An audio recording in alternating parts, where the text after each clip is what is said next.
Perfect. Okay, I think we can start. So, hello everyone. Welcome to our first training session in ACENET Basics series, which is an introduction to high performance computing and ACENET. My name is Yashar Monfaret, and I'm a training specialist at ACENET and will host the session today. Today, I'm here with a few of my colleagues. We have Joy Bernard, who is a senior software developer at Digital Research Alliance of Canada and the instructor for today's session. And we also have two of our colleagues at AceNet, James and Mustafa, who will act as helpers in the session and will answer your questions in the chat box.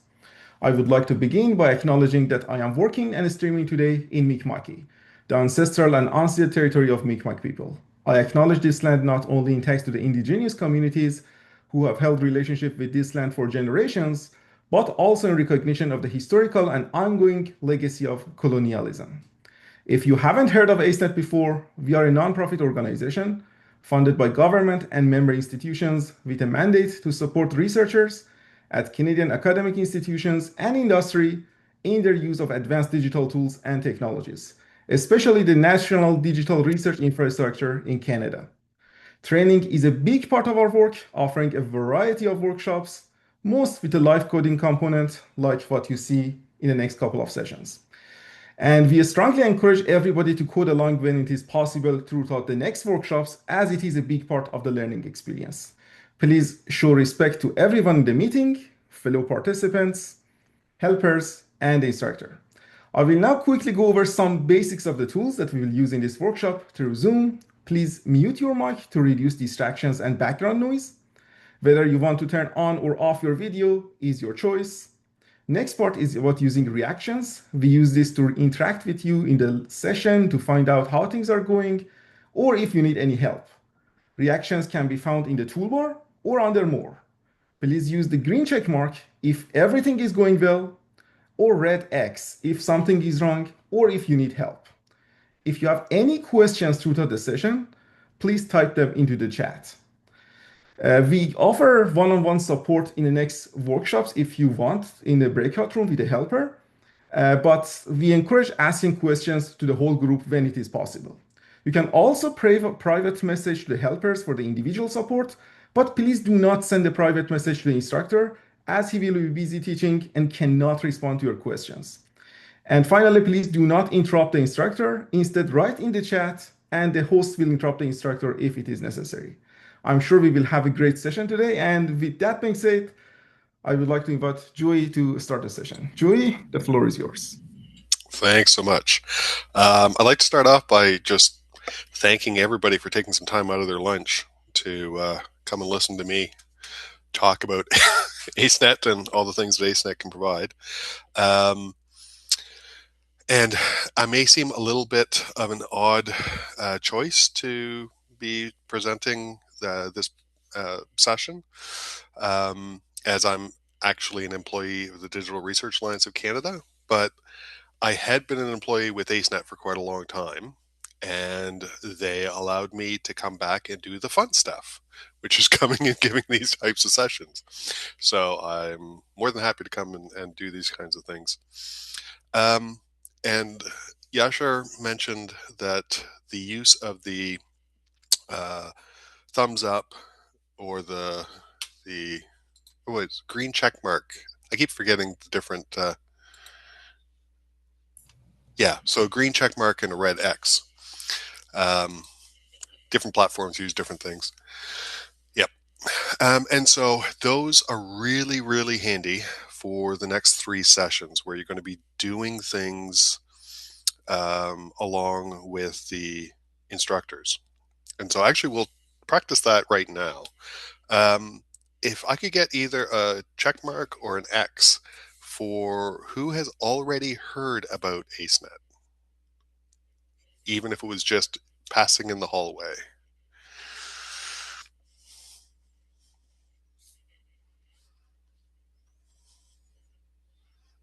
Okay.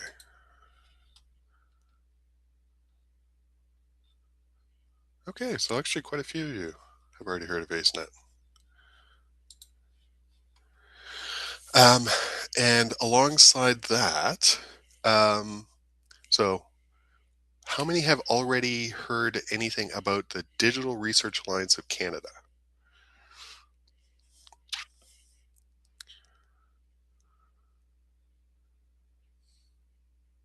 Okay, most of you. Okay, okay. This actually helps in terms of gauging like what we should focus on and what we can kind of skip over a little bit. Um, Perfect. Okay. So why don't we dive right in to what is ACENET? Yashar already mentioned a little bit that ACENET is an Atlantic Canadian non-profit, or not-for-profit, I should say, um, that provides resources and expertise around high-performance computing. And high-performance computing is one of those vague terms, and we'll dig into a little bit more of what you should have in mind when you're thinking about whether you need high-performance computing or not. But it provides access to resources that are here in Atlantic Canada, as well as kind of a gateway to the resources that Digital Research Alliance provides for all Canadian researchers. Um, there's a very extensive team here in Atlantic Canada that provide expertise and consulting to people who are doing research and requiring these kinds of resources. The nice thing is, all of this hardware and all this expertise sits within Canada. And so some people may have concerns about where data gets stored. If you've ever had to deal with like AWS or Google Compute, those servers might be in the States, they might be in Europe. You may have concerns about where data physically sits. Through ACENET and the Digital Research Alliance, all of your data sits within Canada. Um, the last item on here is actually the nicest one. For academic researchers, it's free of charge. Access to the resources and access to the people who can support you is free of charge. It's all paid for through government grants, through support from the partner institutions, the partner universities, um, and it's also free of charge for industry and academic collaborations.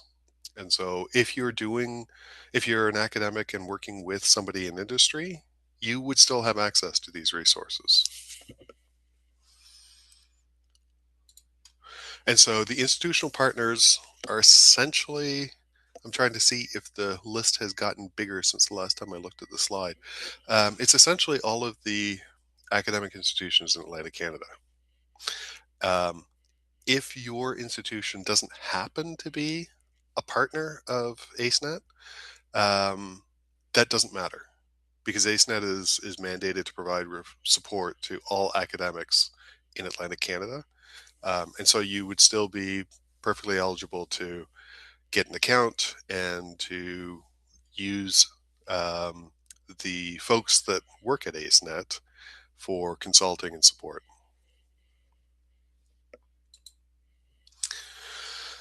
Now, I've mentioned a couple of times the Digital Research Alliance of Canada, and that's actually where I'm physically working now. Um, the Digital Research Alliance is kind of the umbrella national organization that supports high performance computing across the country. And to provide localized support, there are several regional consortia that have a more on the ground contact with the academics in their regions. So in Atlantic Canada, we have ACENET. In Quebec, there's Calcul Quebec.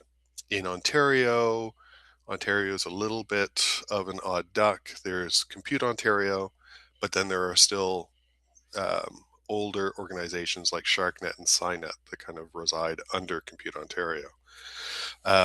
If you collaborate with anybody out west, there used to be WestGrid, that was the regional consortia out in the west coast, Alberta and BC.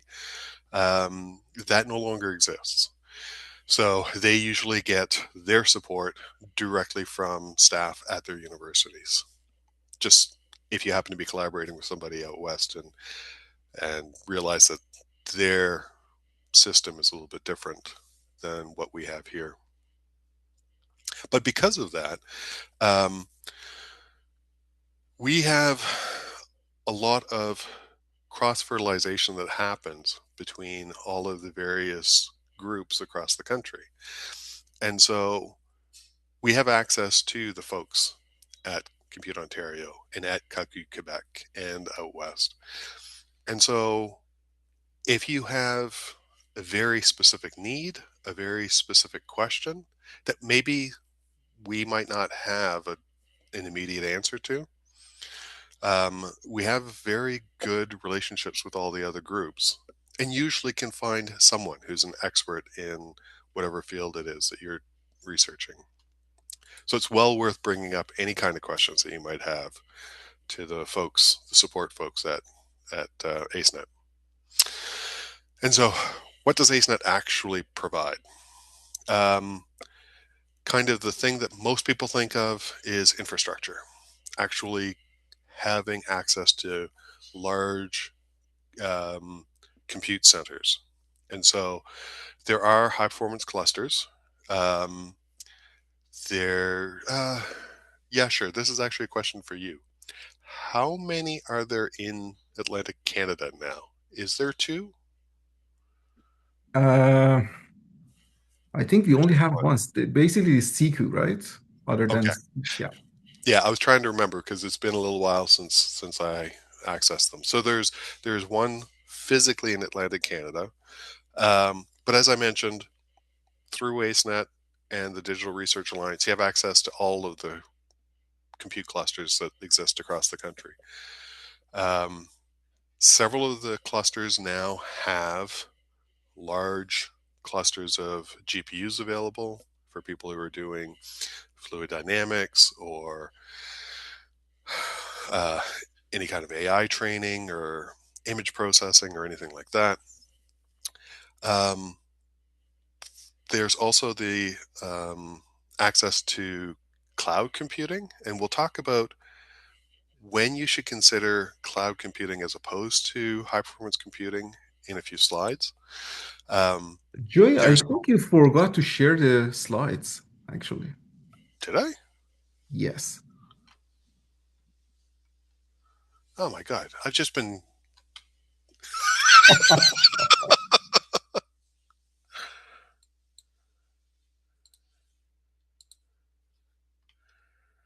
so people have just been staring at my ugly head. I am so sorry about that. I had shared the slides before we started, and then I forgot that I'd unshared them. And so I've just been talking here and waving my hands in the air like the Acadian I am. I am so sorry about that, folks. Um, Let me see if we missed anything important. Uh, no, no. There's nothing important on the slides other than what I had been talking about. Um, I guess it's just that my voice is so sonorous and so calming that people didn't notice that I was not doing my job. Thank you very much for pointing that out. Okay, so as I mentioned, ACENET can provide like what most people think of is in terms of hardware. There's a huge amount of software available, and we'll actually take a very, very brief look at the list that's available. Um, there's a high speed data uh, file upload portal that's available through Globus, um, which is useful if you're having to move around large data sets. And then there's also reliable, backed up data storage um, available for your research that's happening. And so that's what most people think of. But AceNet actually provides two other pillars that are really, really important, especially for anyone who's starting to get into computational science of any kind. And so the second pillar is the support. And so that's where people like Yashar um, come in and are available to provide consulting. Um, that used to actually be my job, is to be a consultant uh, within ACENET. And so the consultants that are available can come in and have a chat with you, especially when you're starting a new research project, to help you decide what are the resources you actually need, what are the pieces of software you actually need, um, and how best to attack your research question. Along with the support, they also provide a third pillar, which is training. And so this group of 4 introductory lessons, that's the basics of getting you into understanding what HPC and ACENET are, into the basics of Linux and shell scripting, and into the basics of how to actually run jobs on the cluster. But there's a large catalog of other courses available if you wanted to get into more computational science. And so there are introductions to R and into Python and cloud computing. And if you go to the ACENET website and go under training, there's a fairly large list of things that are available. Um, we're also a partner. We're also a partner with Software and Data Carpentries. If you've never heard of them, their mandate is to actually provide training, and it's an international group. And so we're also, I think almost all of us are certified instructors for software and data carpentry. And so if there's any interest in a particular research group to have someone come in and provide those workshops, that's also something that ACENET is more than willing to do.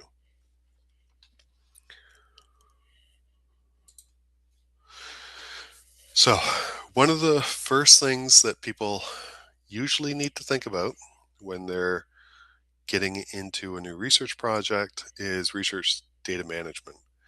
Um, and so, research data management, you may usually see the abbreviation RDM.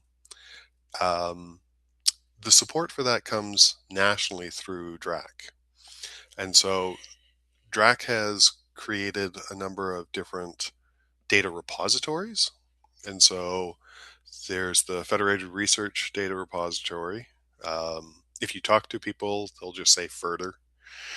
Um, there's Lunaris and Borealis.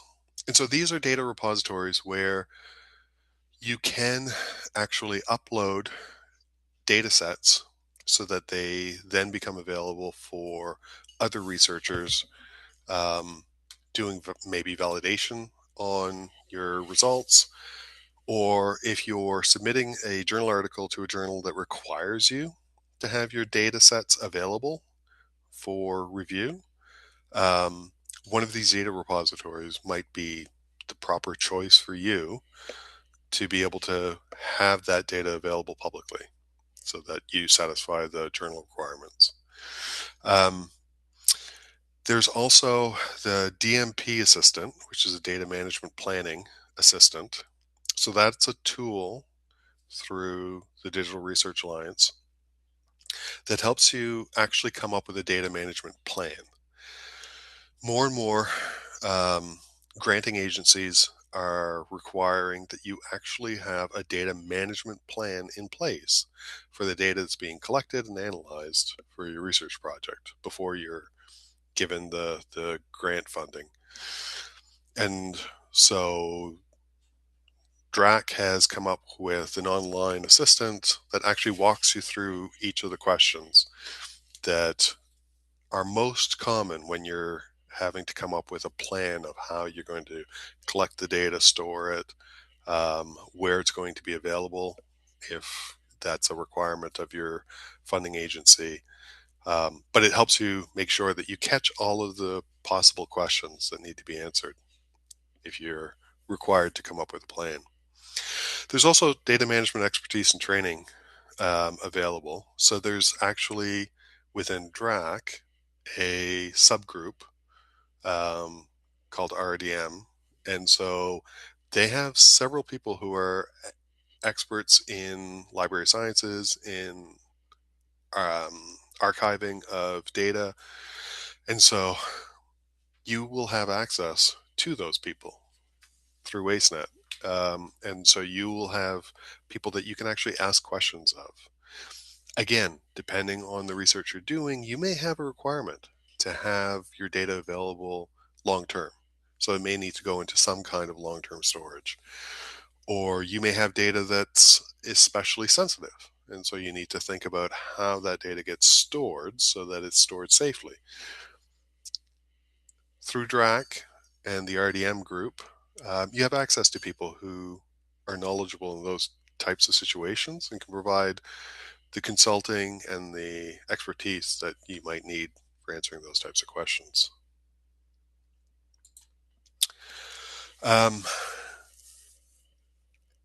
ACENET also, um, I believe, actually was one of the first in the country to realize that the humanities and social sciences weren't being as well served as the more, and I want to put scare quotes around, traditional sciences, or I don't like the term, but people kind of understand hard sciences like engineering, physics, chemistry. Um, there hadn't been a lot of actual support, active support for people in social sciences and humanities. And with the increase in access to high performance computing, this is this was getting to be an actual serious question that needed to be answered. We had people in, as an example, in English departments doing textual analysis on millions of books. You can't do that without access to high performance computing. We had people doing sociological studies on large data sets or asking very complex questions. Again, you can't do that without the support to learn how to use the hardware and what kind of computational techniques are best when you're asking those kinds of questions. And so ACENET actually has a dedicated digital research consultant with a background in social sciences to specifically help that community of users that we have in Atlantic Canada. And so that person is there to be used by researchers when they're either developing a new project or expanding a project, or maybe they're in the middle of a project right now and have realized that there may be questions that they didn't think to answer early on, or there may be techniques or skills that they didn't realize they needed until they got to this point. And that person is there to help fill in those gaps and to provide consulting or training or whatever else might be appropriate to help the researchers with their questions. So, I've been talking about HPC um, without actually explaining a bit better what it is. And so, usually, the kind of 10-second elevator pitch is when you have to sit and wait for your desktop or your laptop to do something. That might be a sign that you need to consider moving to HPC or high performance computing. And so, high performance computing, the way that we use the words and the definitions we use is, you might hear the words supercomputing, um, large storage, clusters, but it's effectively a large number of computers that are all networked together and then connected to large amounts of storage. And that's different from cloud computing. And again, we'll go into a bit more specifically what we mean when we use the term cloud computing and how you can decide which is the correct one for your problem. Um, if you look at advertising, again, from places like Google or Amazon, they tend to blur the ideas of cloud computing and um, cluster computing and high performance computing. They kind of blur all that together. Personally, I think as a marketing tactic, so that people are not 100% clear as to what it is they actually need to solve the question that they're asking. So we'll dig into that a little bit more here in a slide or two.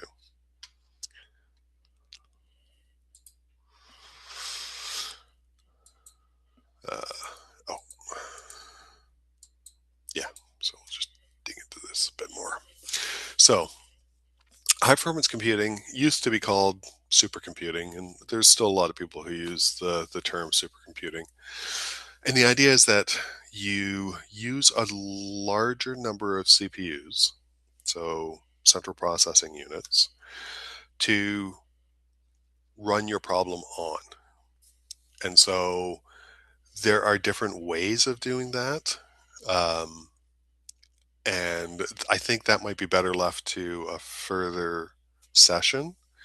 But the idea is that you're breaking up your problem into chunks that you can run on multiple CPUs or multiple machines and have them running in parallel and get your speed up that way. Um, when you do that, one of the key problems is how those different CPUs or machines talk to each other. And so in a computing cluster, there's actually specialized hardware that gives you high speed communications channels between the machines.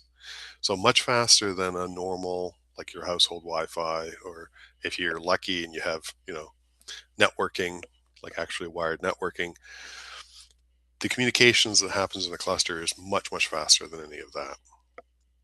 And so that's why you can effectively break up your problem across multiple machines and get faster throughput of your data analysis.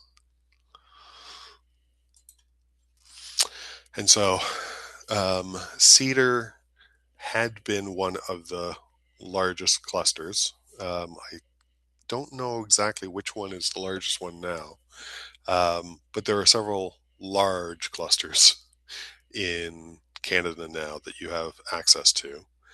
And so there's some links here in the slides. Yeah, sure. Will people have access to the slides after the session? Yeah, I think we will provide the link on the portal.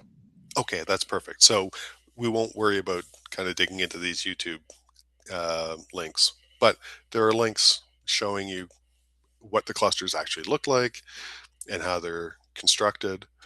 And it's a bit interesting if you've never actually had the opportunity to look at a cluster and what they look like and how they operate.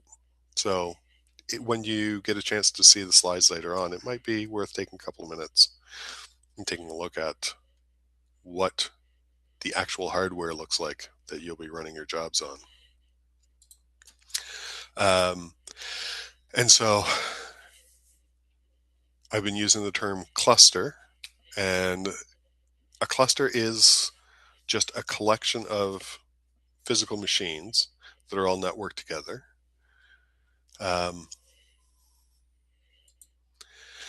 and as you can see in the little diagram here, we have a number of what are called nodes. So individual physical machines in a cluster are called nodes. And so we have a large number of compute nodes.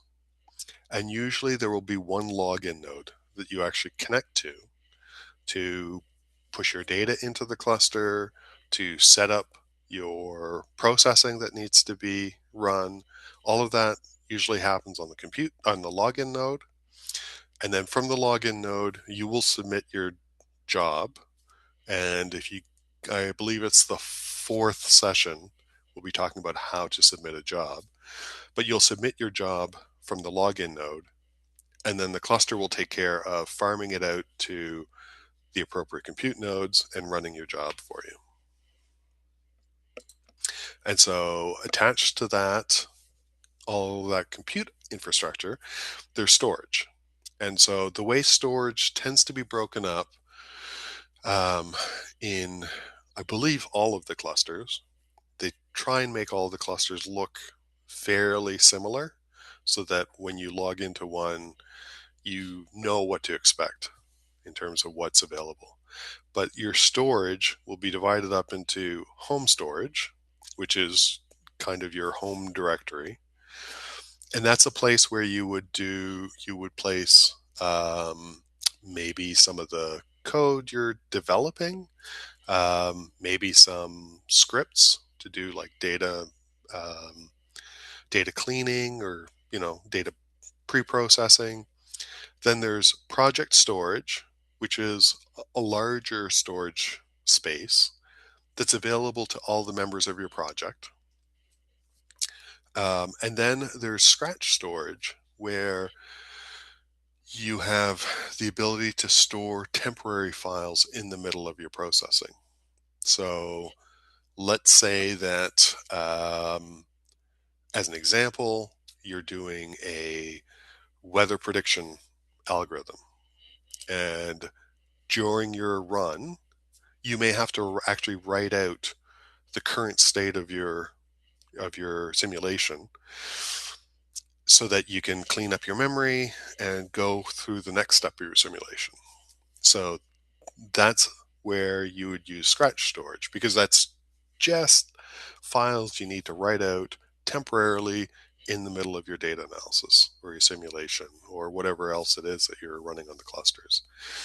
So scratch is relatively large, but it is meant to be temporary.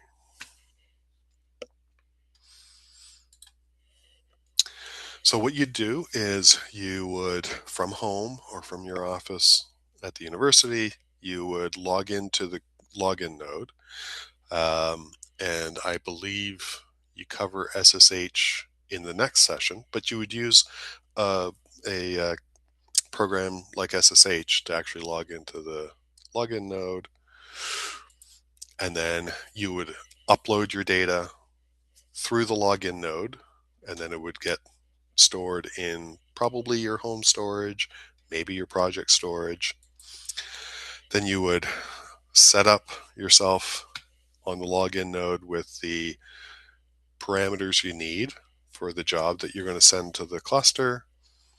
And when you have your job set up, it actually gets sent to a program called a scheduler. And again, I think it's the fourth session we cover schedulers, where it's responsible for taking all of the thousands of jobs that people have submitted and figuring out how best to efficiently use all of the compute resources in order to get the jobs through as quickly as possible. And so you submit your job. Yep, yep. Jobs complete. Yes. And so, in terms of the general purpose clusters that are available at the national level, there's 4 currently. So there's FIR, Narval, Nibby, and Workhall. And so all together, you have 535,000 CPU cores available. There's 2.5 petabytes of RAM and 170 petabytes of disk storage, and about 1,900 GPUs spread out across those 4 clusters. Um, Along with the storage that we mentioned in the last slide, home, project, and scratch, there's also tape storage called nearline. And so usually what happens is, if you go on and upload your data, the actual disk space is limited. And so if you don't use your data for a while, so let's say you upload data, do some analysis, and then the summer season comes. Let's say you're a biologist, and so you're spending your summer collecting data. So you're not doing any actual data analysis. Your data will actually go into nearline tape storage in order to free up the disk space that's available for doing computations. And when you come back in September and you go to access your files, it's automatically taken from the tape storage and put back onto living disk, so that it's available for you to do. Um, so that way we can kind of make it look like there's more drive space than there actually is. And again, using the resources available in the most efficient way possible. There's currently over 20,000 user accounts within the Digital Research Alliance. And so that's the pool of researchers that we're providing support to at the national level. I actually don't know what the numbers are for just in Atlantic Canada. That might be interesting to get an idea of. Whoops, jumped a slide. There are a few special purpose clusters. And so there's Trillium. So that's for large parallel jobs. Um, and so, again, if you're doing a weather model of the planet, you may need maybe 10,000 cores to run your job on to get it to complete in a reasonable amount of time. Or you're doing a simulation of a stellar nursery, or kind of the really, really big problems that require a lot of computation. There's Arbutus, which is a cloud resource. So it's one of the clusters that provides access to cloud computing. And we'll talk about that again actually in the next slide. And actually, we should jump right to that so we can talk about that a little bit more. Um, so I mentioned before that in the marketing of a lot of the commercial services, they tend to blur what cloud computing actually means. And so within the context of DRAC and ACENET, we have a kind of a clearer definition of what we mean by cloud computing.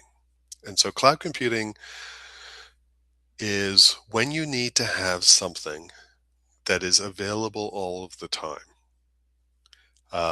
That's the biggest use for cloud computing within the services that we provide. So things like web servers. So there are researchers that set up their own data portal, as an example, in order to be able to share data that they've collected with other groups. Um, there may be research groups that provide um, actual small compute resources to external people. So again, an example of that would be people who are doing GNSS, which is effectively the computational part of GPS. And so there are several computational tasks like PPP, which is precise positioning. Shoot, I can't remember the last P.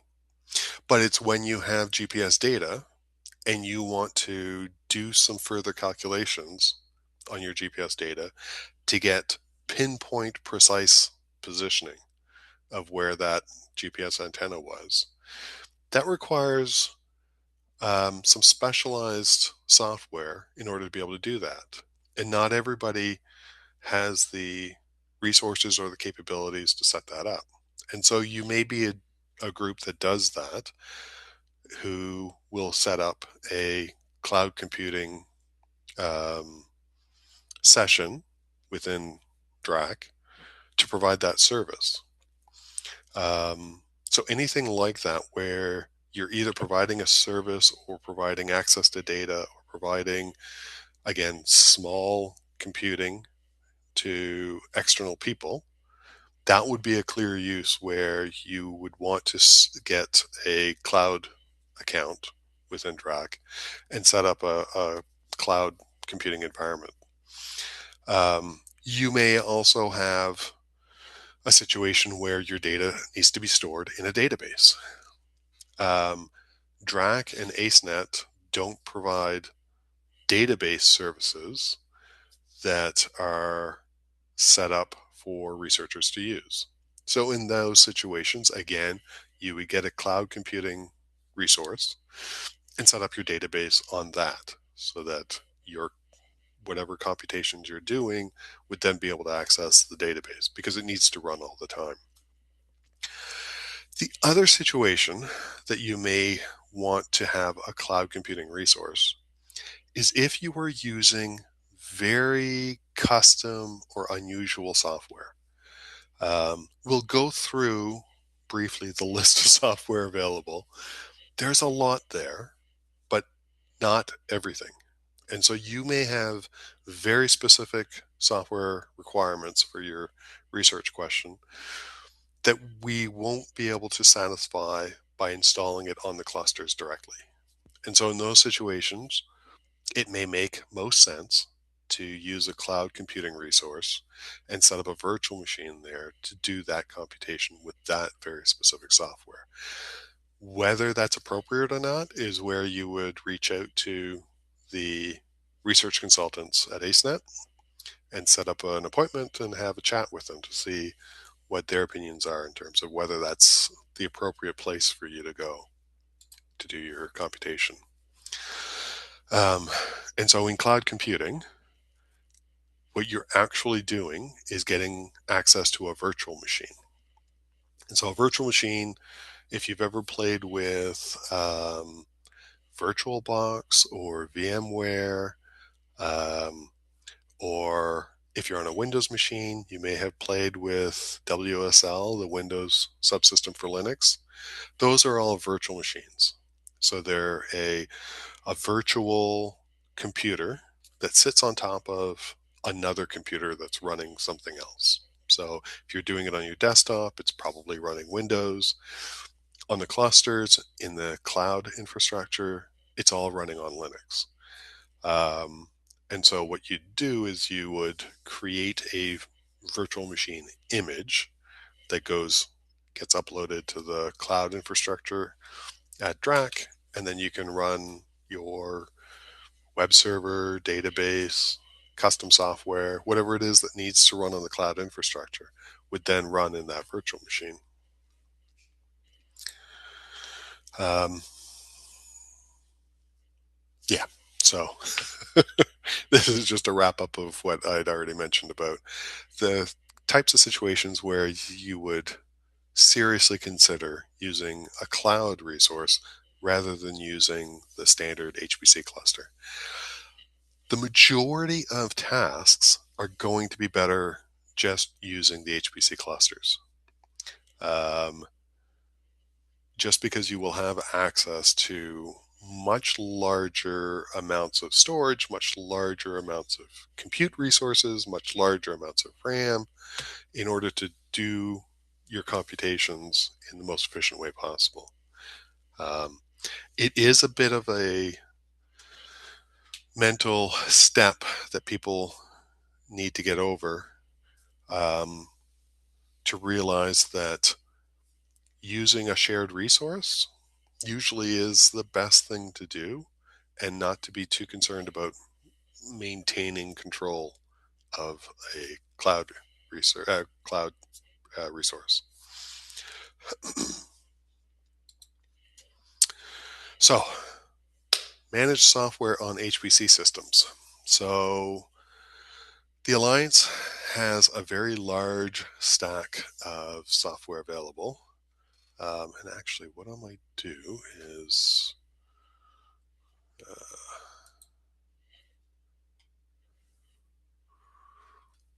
so what is being shared right now? Do you folks see? Okay, yes. So you're able to see the list of available software. Um, and so this list um, starts at 4TI2 and goes all the way down D, E, F, G, H, I, J, K, element of P, all the way down to Zoltan. And so for each of these long list of software packages available, there's an expand button, and you can expand it to get a larger description of the what the software provides. And usually there will be links to the actual documentation for that software package as well. Um, especially if you're new to doing computational science, it might be worth just taking a quick look and seeing what might be available already on the clusters before you start um, digging into what might be either custom written software or um, software packages that are commercial. I'm pretty sure almost everything that's on here is open source. Um, but even for any pieces of software that are not open source, Digital Research Alliance has covered the licensing cost if it's in this list. So it's well worth taking some time and going through to see what's already available. Um, yeah. And so if you go through and the software is not actually available already, that's again where you might want to reach out to the consultants, the research consultants at ACENET, to see what might be a possibility. Um, Sometimes it's research software that hasn't reached a stage where it's kind of ready for public consumption. And so it may be that you would have access to the source code, but it may need to be compiled, as an example. Um, the folks at ACENET are more than willing to sit down with you and help you work through that process and help get you set up on the cluster so that you can use that research software. Commercial software is always a little bit trickier in terms of licensing issues and making sure that only appropriate people have access to it. And so that might be another situation where using the cloud computing resources might make more sense, because then you can have your commercial software installed in a virtual machine that only you have access to. And so sometimes any kind of licensing issues are solved that way. I can't say that that's always a possibility, and that's why it's important to reach out to the consultants available at ACENET to see what might be most appropriate for your situation. Um, yeah, and so there are applications available for almost every research topic you can think of. Um, I'm not sure the makeup of the attendees today in terms of kind of what areas, what fields you folks are involved in, but all of the what are considered the standards for things like molecular dynamics, machine learning, engineering, biology, um, those should probably already be available and installed on the clusters. So,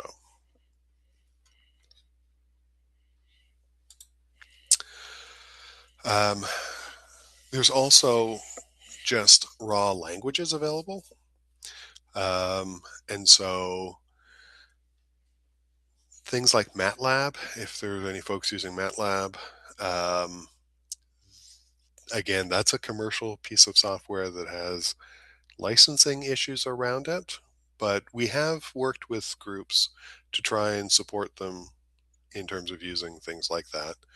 Um, One thing that most people don't realize is unless you're using one of the commercial third-party workbenches in MATLAB that you may have bought, if you're just using standard MATLAB, it usually will run in Octave straight out of the box. So that might be something to consider doing. Um, if you're doing any kind of actual coding, there's R, Python. In terms of visualizations, if you're visualizing large data sets, ParaView is a very important package to know about. There's other frameworks available for doing visualizations. The languages supported, we have compilers for most things. So if you've got C or C++ code, Java, if you're doing Julia for numerical things, Ruby. And so there are several compiler suites for most of the languages. And so we have most of them. So the standard GCC is available. Also have commercial ones like Intel or the NVIDIA HPC compiler. Um, if you're compiling things to run on the GPUs, we do have the CUDA libraries and compilers available. If you get into more detailed things, or not detailed, more complex things like parallel programming, um, we have all of the standard libraries available to do to write and compile parallel code. Most of the standard libraries that get used in scientific computing, GSL, NetCDF, HDF, Boost, those types of things are all available. And if you're doing code development on the clusters, a lot of the standard tools are there as well. So if you're doing C or Fortran level debugging, you've got GDB or Valgrind, all of the standard um, compile management tools like Make or CMake are available.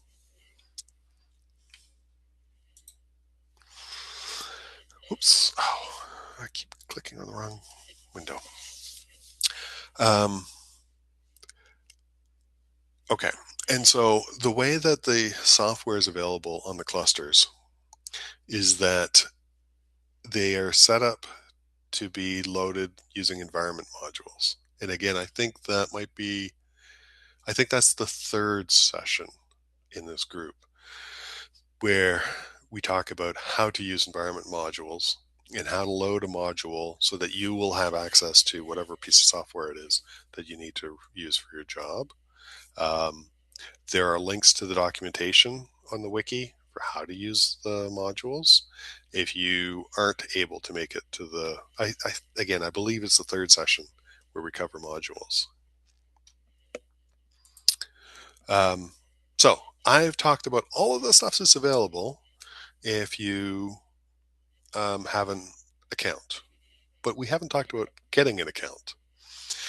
So an account at the Digital Research Alliance gives you access to all of the compute resources and all of the consulting services effectively across the country. And so what you'll want to do is visit ccdb.alliancecan.ca and then click on the register button and register for an account at the Digital Research Alliance.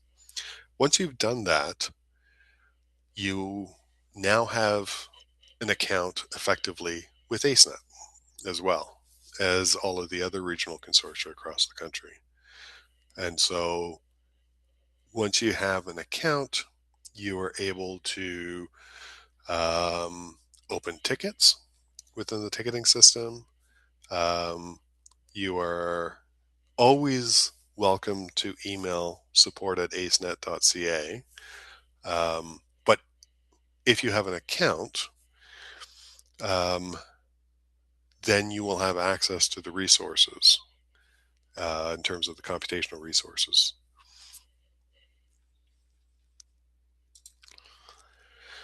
So for folks who actually, maybe we'll ask a quick question. How many folks already have a, a Digital Research Alliance account?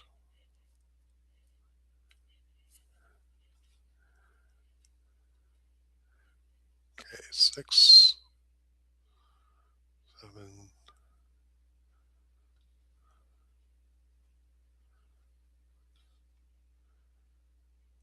Okay, so it's looking like maybe the majority have accounts, but a few folks don't. Um, for the folks who don't, the access to the systems is always managed through multi-factor authentication. So once you go and register for an account, one of the things you will have to do is set up multi-factor authentication. The default is to use Duo, which is an authentication app that you could have on your phone. That's actually what I use for myself. If you happen to have a YubiKey or any other type of key product, you could attach that to your account and use that for your multi-factor authentication. And it used to be that once you got an account, you kind of had automatic access to all of the resources across the country. But with over 20,000 accounts, active accounts, that's a little hard to manage. And so the system has changed to now you explicitly have to request access to the clusters that you want to access. Um, and so, whoops, I keep clicking on the wrong window. And so once you've gotten your account and you log into the CCDB at the Digital Research Alliance, then you can go under the Resources tab and access systems, and then you can ask for access to whichever system is appropriate to you. And for the most part, I think there's not necessarily any restrictions on any of them in terms of what's appropriate. But again, this might be a situation where it's best to reach out to the research consultants if you have any doubts at all and have a quick chat as to this is the problem I'm trying to work on. What's the most appropriate cluster that I should be working on in order to get my research done? Um,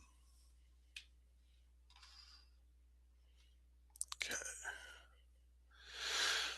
Once you've got your account, um, most people are not doing just raw computation. They're doing some kind of a data analysis. And so you're going to have to move your data up. You can move your data up using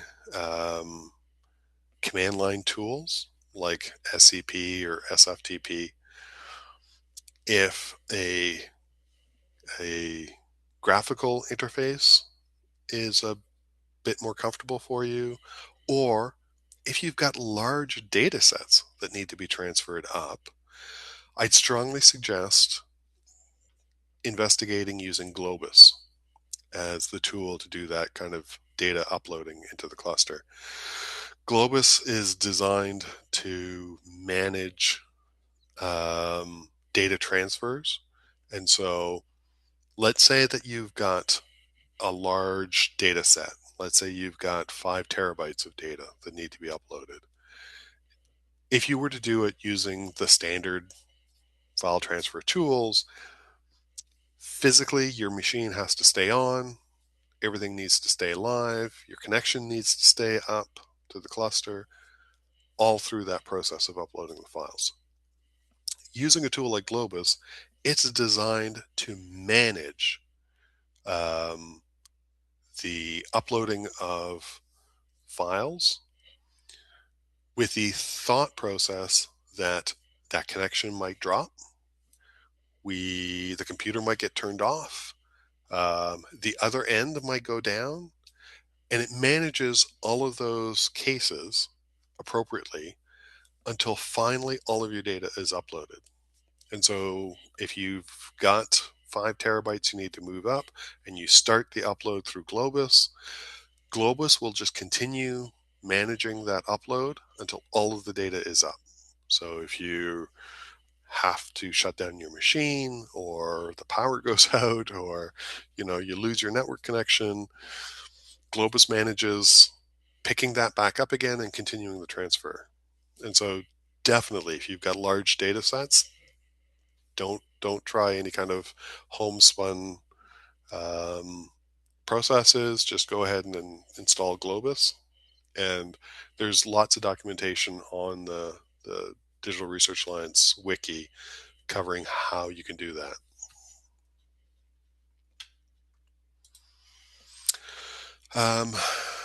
So that's pretty much the bulk of what we're going to cover today. What I'd like to finish up with is just getting you ready for the next couple of sessions. And so the next section is an introduction to Linux, because all of the clusters use Linux as their operating system. And an introduction to shell scripting, because things like the job submission scripts, you're going to need a little bit of knowledge about how shell scripts work in order to get the most out of actually being able to submit your jobs. It's also good to know the basics of Linux and shell scripting in order to do data management tasks like moving files around or doing any kind of pre-processing that needs to happen. So for folks that are on Linux, you already kind of know what you're doing, as long as you're comfortable with the command line, and you already have everything you need in order to follow along with the next two sessions. For Mac OS, um, the underlying part of the operating system for Mac is a Unix-like environment called Darwin.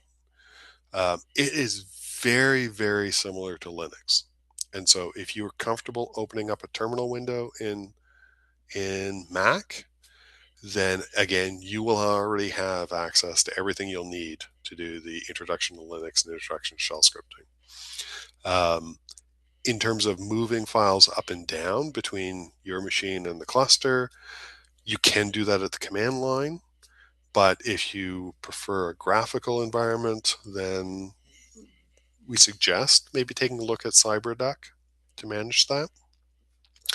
In Windows, um, I can't think of anybody who is not on at least Windows 10 now. So I will feel comfortable in just moving ahead and saying you probably, well, I don't want to say that because it's an extra package you need to install. But you have the ability to install WSL, which is the Windows subsystem for Linux. And that's a virtual machine that runs Linux in a terminal window for you. So that's one option for Windows folks. And then you would have access to a Linux environment and you would be able to follow along with the next two sessions. The other option for Windows folks is downloading and installing MOBA Xterm. And this was what I used to use all the time before WSL was available. And so I assume, yeah, everybody should be able to see that I've got MOBA Xterm up and I've got little flying penguins. So MOBA Xterm is it's not a virtual machine, but it's an emulation of a Linux environment. And so you can start a local terminal, and then you have access to a very Linux-like environment. So a lot of the tools that you would be practicing with over the next couple of sessions are all available under MOBA Xterm. You can also use MOBA Xterm to connect to the clusters. And so if you do have an account, over the next couple of sessions, we'll cover actually logging into the clusters. If you don't have an account, and Yashar, I'll let you correct me if I'm wrong, I believe that there's a Magic Castle set up for anyone who does not have an account yet. That's correct, yes. Right.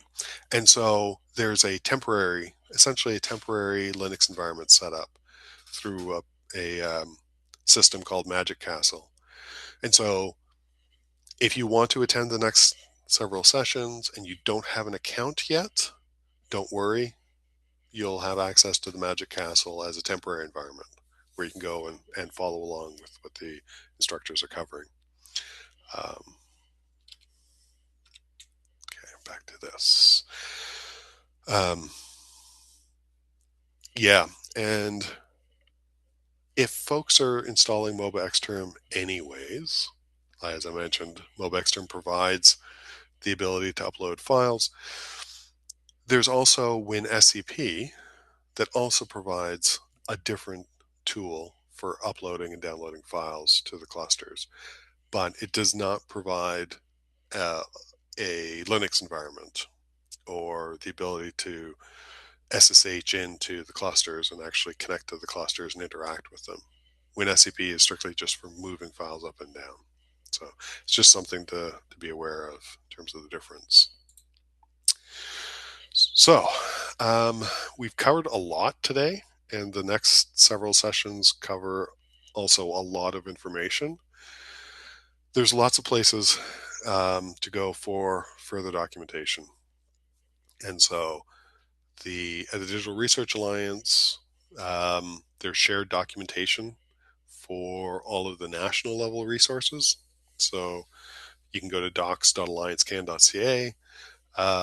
ACENET has its own wiki for things that are more specific to the resources available here in Atlantic Canada. Um, there's also support.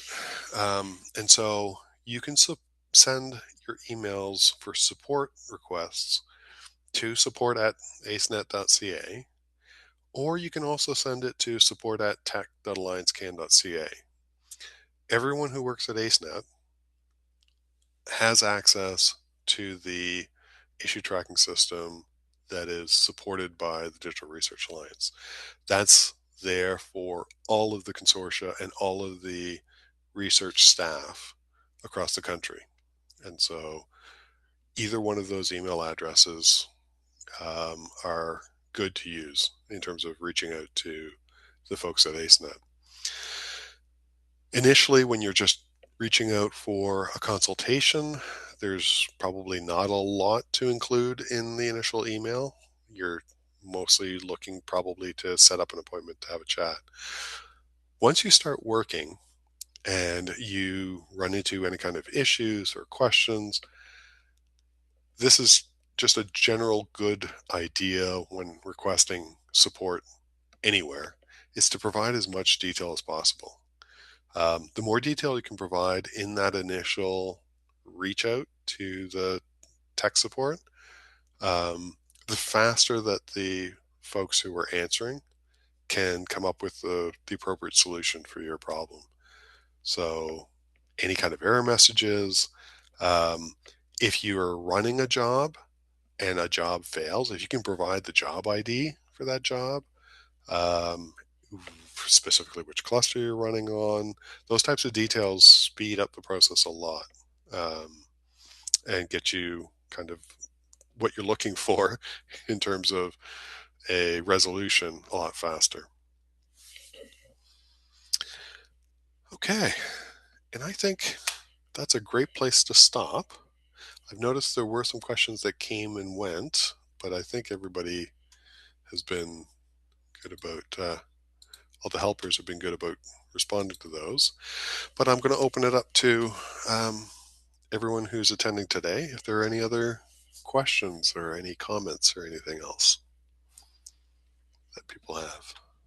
And thanks everyone for attending this session. And a special thank you to Joey. It was a great session. So I'm going to stop the recording, but as Joey mentioned, if you have any questions, now it's the best time to let us know. You can put it in the chat box, or you can actually come on the mic and ask your questions because we're done right now.